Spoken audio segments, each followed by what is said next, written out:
filosofía se aprenden contenidos de filosofía o la actividad filosófica. El enseñar remite a la ubicación del maestro como posibilitación del acontecimiento de saber, y el aprender al estudiante como sujeto de ese acontecimiento de saber. Enseñar a pensar se convierte en la principal labor de la filosofía. Pensar crítica y creativamente. Desde esta mirada hay que posponer la transmisión amorfa de contenidos, métodos y caminos conocidos. Pues no hay métodos para enseñar a pensar, no hay respuestas que puedan extrapolar una experiencia de pensamiento. No podemos saber por qué caminos alguien llega a aprender a pensar, pero sí sabemos que siendo heterogéneo, sin la diferencia, no hay aprendizaje ni pensamiento. Esa es una cita del profesor Walter Cuadro. En este sentido, si enseñar a pensar no es posible en relación que alguien le enseña a otro, y si el enseñar a pensar y si el pensar es encuentro, acontecimiento y posibilidad, el enseñar a pensar en términos creativos y críticos se remite a propiciar el encuentro y el acontecimiento, es decir, propiciar la generación de territorios de saber que permitan tanto al que enseña como al que aprende encontrar y delinear el camino propio como sujeto, su cuidado de sí, sus prácticas de libertad y sus formas de relación con el mundo. El fotograma 4 del enseñar filosofía. Si la filosofía fundamenta su acción en la creación de conceptos y la enseñanza se plantea como forma de pensamiento, el enseñar filosofía se remitiría no a la creación de conceptos, sino a la apropiación y enseñanza de estos, o por lo menos de algunos de ellos que permitan a los niños y jóvenes funcionar en el mundo. Es decir, conceptos que le permitan operar, conocer, comprender las diferentes lógicas en las que se encuentran instauradas las sociedades contemporáneas, con realidades cada vez más cambiantes y extrañas. Realidades donde la velocidad, la imagen, las identificaciones múltiples parecen gobernar la vida. Conceptos que a su vez se estructuren maneras diferentes de leer la historia y las tradiciones, no para repetirlos simplemente para reproducir modelos y esquemas, sino para lograr todo lo contrario, encontrar el valor del origen y el origen del valor de las construcciones que han realizado los hombres y poder mostrarles que lo que ha sido construido como verdad es susceptible de ser criticado y colocado entre paréntesis, y poder reescribir la historia y a su vez inventar nuevas maneras de configuración, de acción y de resistencia. Conceptos que les permitan estar atentos y tener armas para defenderse en su cotidianidad de los ambientes cada vez más fuertes de la sociedad de consumo y sobre todo de control, y afirmarse desde la construcción de la subjetividad. En este sentido, el profesor de filosofía, el enseñante de conceptos, necesita ser lo suficientemente versátil, no en términos del mercado y la flexibilidad que pregonan los paradigmas de calidad, sino en términos de la profunda creación y acción a través de prácticas inventadas y reinventadas con los niños y con los jóvenes. Esta versatilidad le permite ser archivista, que son, digamos, las dos características que yo colocaría al profesor de filosofía, en el sentido de procurar el descubrimiento y la recolección de un número posible de conceptos con los que puede trabajar, y cartógrafo, en el sentido de dibujar mapas, encontrar conexiones, acompañar a sus estudiantes a descubrirlos y construirlos, es decir, pintar con ellos cuadros, en esa, digamos, relación que hace Deleuze sobre Foucault, en la monografía de Deleuze sobre Foucault, donde en un sitio lo coloca como archivista y en otro sitio como cartógrafo. El fotograma 5. ¿A quién se enseña filosofía hoy? La nueva lista de este mapa la constituyen las preguntas a quién se le enseña filosofía hoy y qué tipo de conceptos se han de privilegiar. Si la filosofía se dedica a pensar y crear conceptos, la pedagogía, además de utilizar la aventura de pensamiento para enseñarla, tiene que hacer la pregunta por el niño y por el joven que aprende. Esta pregunta remite a conocer, experimentar y describir al niño y al joven de hoy en sus profundas y novedosas dinámicas de vida. Es necesario conocer sus modos de comunicación y sus posibilidades de interrelación. Las prácticas de los niños y los jóvenes de hoy son prácticas de experiencia de orden individual y grupal, donde se reconoce y se reconstruye el cuerpo y el espíritu al tiempo, donde el dualismo, otrora determinante en las maneras de ser y de actuar, se desdibuja, donde la paradoja de lo plural es una alternativa a lo individual, donde opuesto a las formas modernas de identidad, los niños y jóvenes de hoy apuestan por identificaciones múltiples. Siempre se es otro.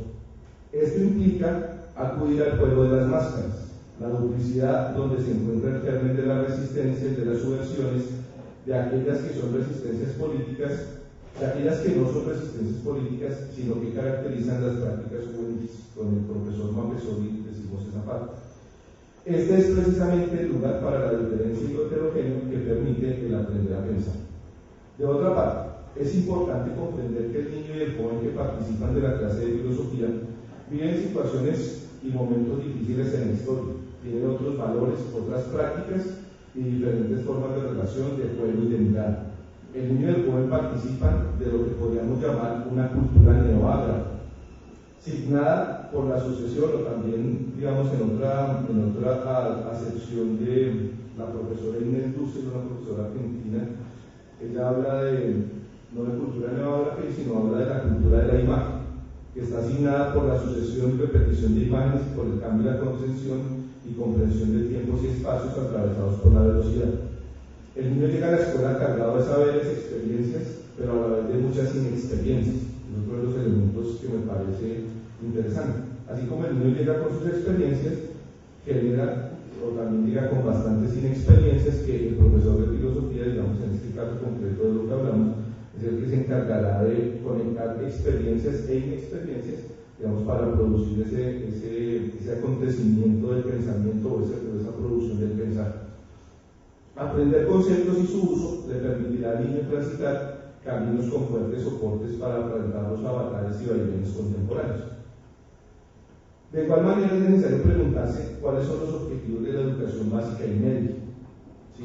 Pues para pensar la enseñanza de la filosofía, en este caso en Colombia y en América Latina, y qué se pretende enseñar en filosofía. Si nuevamente, digamos, unas discusiones que han surgido en nuestros países latinoamericanos en términos de si los que deben ser profesores son los especialistas de su profesión, por ejemplo, que el psicólogo vaya a la escuela, el sociólogo, el matemático, o si tienen que ser profesores que se preparan para dictar sociología y matemáticas. Yo pienso que para filosofía también es claro, digamos, definir qué es lo que pasa o qué es lo que se quiere en la escuela. O sea, ¿para qué es la filosofía en la escuela? ¿Vamos a formar filósofos o simplemente vamos a formar estudiantes que a través de la filosofía hagan cosas? Traslado esa pregunta a la universidad. Cuando dictamos ética o humanidades en la universidad, ¿estamos formando filósofos o humanistas o estamos acercando a ciertos discursos de la filosofía, la ética y las humanidades a nuestros estudiantes universitarios, que después van a ser los que engrosen el mundo laboral o el mundo, pues, del no empleo, como pasa en mi país específicamente, aunque nuestro presidente diga que cada día hay más empleo, pero cosas que en la realidad pues no parecen darse tanto. Entonces, por eso es clave preguntarse qué es lo que se quiere con la filosofía en la escuela. Yo pienso que es una de las preguntas terribles que no se han resuelto. Por ejemplo, en Colombia, tal es la no importancia de esa pregunta que nosotros funcionamos con una norma de organización curricular de 1972. ¿Sí?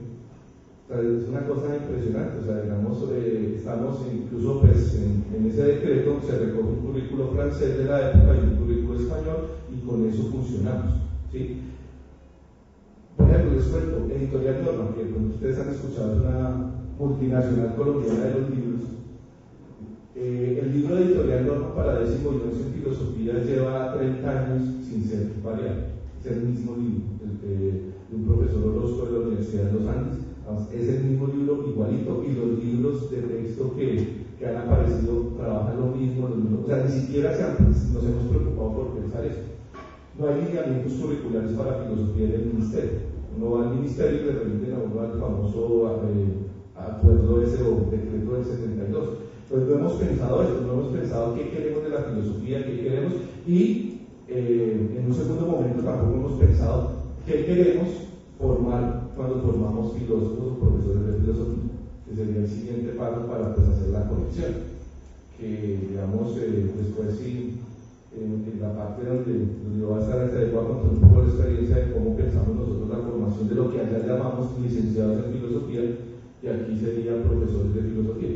Un poco al contrario, allá los licenciados tienen como saber fundante por norma la pedagogía. Pues son los que, digamos, tienen ese. En cambio, el filósofo puro, digamos, es el que está, bueno, termina siendo profesor, digamos, pues eso pasa en Colombia. O sea, el filósofo generalmente termina siendo profesor, tanto en la educación básica, media, como en la educación superior.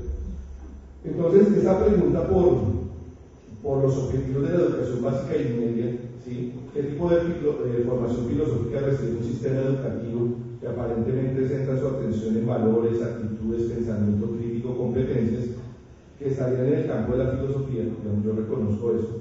O sea, digamos, aparentemente el sistema educativo se monta en unos valores de la filosofía. ¿Cómo podemos pensarlo nuevamente? ¿Qué sería el territorio propicio para el acontecimiento del pensar? Enseñar filosofía en la escuela básica y media, con las oportunidades que se están presentando, digamos que ya sería un elemento conclusivo. ¿Cómo podemos pensar la enseñanza de la filosofía con los nuevos programas? Por ejemplo, con filosofía para niños, con filosofía en el aula, ahora pues con la filosofía para jóvenes, que hay otros modelos y otras miradas. Permite a la filosofía ubicarse como crítica y creativamente como resistencia y línea de fuga a la mecanización del saber, con la creencia de que el pensamiento, más que una experiencia, se convierte en un conjunto de habilidades cognitivas. Entonces es el problema de nuestros currículos, y es centrar el modelo. Por eso a mí me gusta mucho trabajar el tema del aprendizaje, y lo he venido investigando, y en una tesis de maestría que hice en educación lo investigué, y es cómo esa concepción de la entrada de la psicología y la entrada de la psicología conductista y la psicología experimental a trabajar el mundo del aprendizaje hace que se reduzca a un conjunto de actividades cognitivas, de estrategias para resolver problemas. Ustedes podrán encontrar toda la literatura que hace, sobre todo española, para la resolución de problemas, para cómo se resuelve el problema, cómo se prepara los niños para las pruebas, todas las cosas. Enseñar y aprender filosofía se puede convertir en la escuela básica y media en una profunda arma de formación política. Es con esto que quiero terminar. Y es que yo considero, digamos, para países como los nuestros, latinoamericanos, y con situaciones políticas muy complejas, especialmente en Colombia, que la filosofía se tiene que convertir en una arma de formación política, ¿sí? Digamos, de unos conceptos claros, unas miradas claras, donde el problema del otro sea un problema muy importante, la experiencia del otro sea un problema muy importante, y donde no, digamos, como que llene a todos el problema ético que estamos sufriendo en nuestro país, que es un problema, a mi modo de ver, bastante complicado, bastante triste, sobre todo para los niños que están entre los 5 o los 15 años. El pago de recompensas, el cortarle una mano a un colega, ¿se acuerdan del guerrillero que le cortó la mano y que cobró 5.000 millones a uno de los dirigentes de las FARC? Bueno, cosas de ese estilo son bastante complicadas en términos de lo ético. Pues digamos, en nuestro país parece el viejo que paga recompensas por todo. Se pierde importante que entonces enseguida el jefe de la policía llama a decir que da 1.000 millones o 500 millones al que encuentre. Es el problema de la ética. Por eso yo digo que la filosofía, particularmente en nuestro país, tiene que convertirse en una poderosa herramienta de contrarrestar esos valores que se están colocando, ¿sí? Donde el 80% de la población está de acuerdo con ese modelo, un modelo autoritario, digamos, un modelo que acaba con el otro, que cambia la Constitución a su beneficio, que hace una serie de jugadas, maneras y formas, y por eso la filosofía tiene que convertirse en una fuerte herramienta de formación política. Y solamente desde los conceptos y desde la experiencia y desde la reflexión por el otro y por el cuidado de sí se puede lograr este elemento. Entonces, enseñar y aprender filosofía se puede convertir en la escuela básica y media en una profunda arma de formación política, de respeto y reconocimiento del otro, en situaciones tan adversas como las que viven nuestros niños y jóvenes en el mundo contemporáneo. Muchísimas gracias por su atención.